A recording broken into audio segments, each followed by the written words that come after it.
AbdulKader ibn Muhyiddin was born on the 6th of September in the year 1808. Amir AbdulKader lived until 1883, so he lived to his 70s. And he is a Hassani Sayyid min Ahl al-Bayt. The word Sayyid customarily is attributed to the Husayniyin. And the Hassanis tend to be called al-Ashraf. So this is not a rule, this is more like a urf amongst people. They call the Hassaniyin Ashraf, and they call the Husayniyin as-Sada, Sayyids.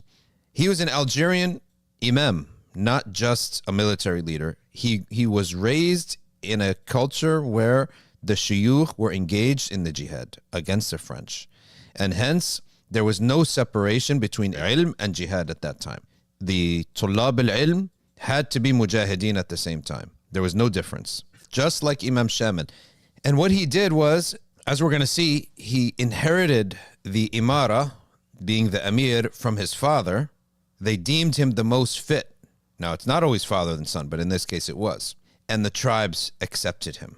And he was somebody that has a very unique relationship with Western Europe.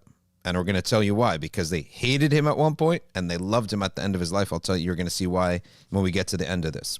So he was born in Gutna, a town and commune in Masqara, to a religious family, and his father Muhyiddin al-Hassani was a muqaddim of the Qadiriyya. That is a tariqah that goes back to AbdulKader al-Jailani al-Hanbali from Baghdad.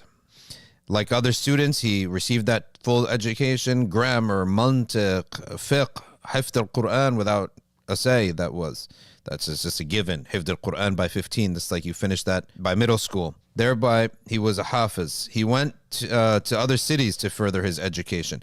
Now, what separated him from others? He began to become an excellent orator. Like Imam Shamil, Amir AbdulKader was a great speech giver, and he could give rousing speeches and rally people to a cause. As a young man in 1825, he went to Hajj. And there in Mecca, he encountered Imam Shamil, and it was recorded that they spoke at length on different matters, including Imam Shamil's history against the Russians and the jihad against the Russians. And they shared basically the same, they're about to live the same life, essentially. But one is by the Caspian Sea and one's by the Mediterranean Sea. That's the only difference. He went to Damascus. He went to Baghdad. And then he went to Egypt and said that he was impressed with the reforms of Muhammad Ali in Egypt. Muhammad Ali, of course, being from the Qawqas, the lineage of the Mamluks. Of course, Sheikh Murad never fails to remind us that his people ruled over Egypt. And to be honest with you, why don't you come back and take it again? Right? You'll probably do a better job. I haven't been to Egypt in a long time, but it always seems to be a bit chaotic. In any event, in the beginning, Amir AbdulKader was an unstoppable force. In 1830, the invasion of France occurred. French colonial domination over Algeria supplanted the Ottomans and the Kouloughils. There were a lot of pent-up resentment against the Ottomans when the French arrived. And due to numerous rebellions, the Algerians could not oppose the French at all initially. When the French Africa Army reached Algeria in 1831, that's where they reached Oran, where AbdulKader's father was asked to lead the resistance by the tribes. Muhyiddin, this is the dad now, call A'lan al-Jihad, Hayya al-Jihad. And he and his sons were among those involved in early attacks below the walls of the city. It was at this point that AbdulKader came to the fore. At a meeting with the Western tribes, 2 years later, into the jihad, he was elected Amir al-Mu'mineen, and he was given that name, Amir al-Mu'mineen, following his father's refusal to accept the position because he was too old.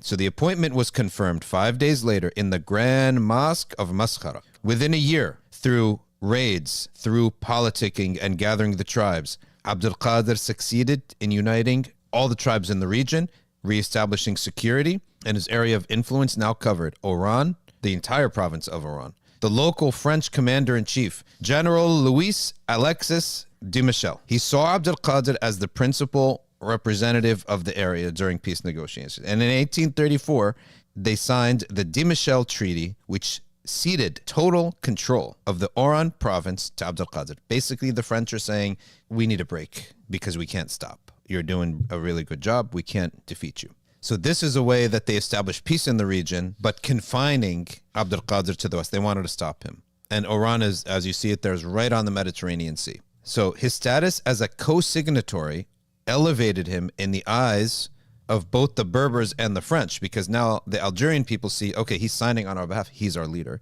The French are saying, okay, this is the man we're going to deal with. So that signing that elevated him to that level. So using this treaty as a start, he imposed his rule on the tribes around the area. The French high command were unhappy that they saw this treaty as unfavorable, because now, although he's confined to the Oran province, which is that northern province there, he's also getting stronger. And he's gathering more tribes, and he's preparing more. So what did they do? They recalled General de Michel and replaced him with General Camille Alphonse Trezel, which caused a resumption of hostilities. Okay, they said, no, you gave up too much. So AbdulKader's tribal warriors got ready for war. Now we're in year 4 of the Jihad. So fought, year 2, they made peace. Now we're in year 4. And General Trezel has come down. And they started fighting in the summer, in July, at the Battle of Maqta, and the French suffered a surprise and unexpected defeat, because Amir AbdulKader, he had a victory, then he had 2 years to strengthen everybody again. So at that Battle of Maqta, completely defeated the French. France's response was to step up its military campaign. Again, it took 2 years. Now we're in year 6 of the Jihad. They increased their numbers, and they met them again at the Battle of Sikek in 1836. But political opinion in France was becoming wary and ambivalent towards Algeria. And when the new general came, all right, took out Trezel is gone. Now General Thomas Robert Bougad was deployed to the region in April of 1837. He was authorized to use all means to induce AbdulKader to make peace again. Why? He's getting too strong. He defeated us again. The result, after these protracted negotiations, was a new treaty called the Treaty of Tefna, signed in year 7 of the Jihad, 1837. This treaty gave even more control to the southern areas now, under Oran, the interior portions of Algeria, to AbdulKader, but with the recognition of France's right to imperial sovereignty. Emir AbdulKader took the opportunity to consolidate a new functional state with a capital in Tagdemt. He played down his political power, however, repeatedly declining the title of as-Sultan and striving to concentrate on the education of the people in Islam. The state he created was a theocratic state.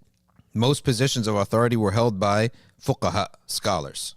Even the main unit of currency was renamed al-Muhammadiyya. The currency they used was called al-Muhammadiyya.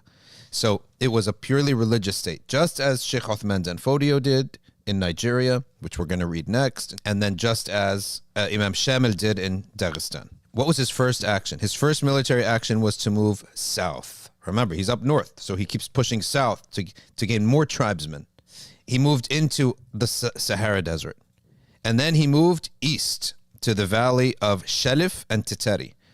But there, he was resisted by local leaders. Hajj Ahmed resisted him. They said, no, khalas, you rule your area, don't come and rule our area. By the end of 1838, his rule extended east to Kabili, south to Biskra. These are all Berber names, by the way. It's Amazigh. This language is Amazigh. And all the way to the Moroccan border. The Imara of AbdulKader began to reach its peak, its zenith. And what helped him lead this nation was his ability to find and use good talent regardless of its nationality. He would employ Yahud. He would employ Christians on his way to building his nations. He had no problem with that. And we take demonstrable knowledge from anybody. Anyone who has good, solid, demonstrable knowledge. Keep in mind, there's demonstrable knowledge, there's rational knowledge, and there is transmitted knowledge.